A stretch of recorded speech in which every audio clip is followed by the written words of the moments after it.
আসসালামু আলাইকুম। দূর থেকে অরোরা ফোর্ট দেখলাম। দূর অরোরা 2 এর মতো লাগতেছে দেখতে। ভিতরে গেলে দেখা যাবে কেমন, সেজন্য অরোরা 4 এর ভিতরে ঢুকে গেলাম। সিঁড়ি বেয়ে এই তো রাস্তার ভিতর দিয়ে অনেক বাইরে একটা টপ রাখা আছে, মানে অনেকগুলো ওইভাবে ডেকোরেশন করা হয়েছে। ভিতরে গিয়ে দেখতে পাবো আসলে মেন ডেকোরেশনটা কেমন ভাবে করা হয়েছে। আসলে সবগুলো রেস্টুরেন্টের একটা আলাদা আলাদা ভাইব থাকে, তো সেরকম এটার একটা আলাদা ভাইব আছে। সৌন্দর্য রাখার জন্য রেস্টুরেন্টের আশপাশটা সুন্দরভাবে ডেকোরেশন করেছে এবং সিমসাম পরিষ্কার। তো সবুজ প্রকৃতি ধরার জন্য সবুজের পাতা এবং অনেক কিছুই দিয়েছে তারা, এবং পেন্টিং এও দেখানো হয়েছে যে এটা প্রকৃতি ধরে রাখা হয়েছে। আলাদা একটা অন্যরকম ভাইব আছে। এখানে লাল দুটো চেয়ার ছিল এবং পিছে একটা চাঁদের আকৃতি বানানো হয়েছে। জায়গাটা দেখতে বেশ সুন্দর এবং আশপাশে লাইট এবং বুক সবই ছিল। বইগুলো রাখা হয়েছিল, আপনারা যদি খাবার অর্ডার দিয়ে মনে করেন যে খুব দেরি হয়ে যাচ্ছে তাহলে পড়তে পারবেন, বা এখানে মনে করেন যে বসে বই বুকস যারা পড়তে ভালোবাসে তারা বুকস পড়তে পারবে। আমরা খাবার অর্ডার দিয়েছিলাম হায়দ্রাবাদি বিরিয়ানি এবং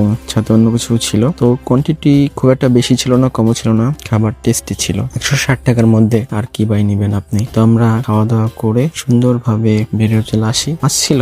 আপনারা যাবেন, যে দেখবেন আসলে কেমন লাগে। আমার কথাই তো সম্ভব হবে না, নিজেরও একটা চাহিদা, স্বাদ, টেস্ট একটা অন্যরকম থাকে। আমার কাছে মোটামুটি আলহামদুলিল্লাহ ভালো ছিল। আপনার কাছে কেমন লাগে চাইলে গিয়ে দেখে আসতে পারেন। আল্লাহ হাফেজ।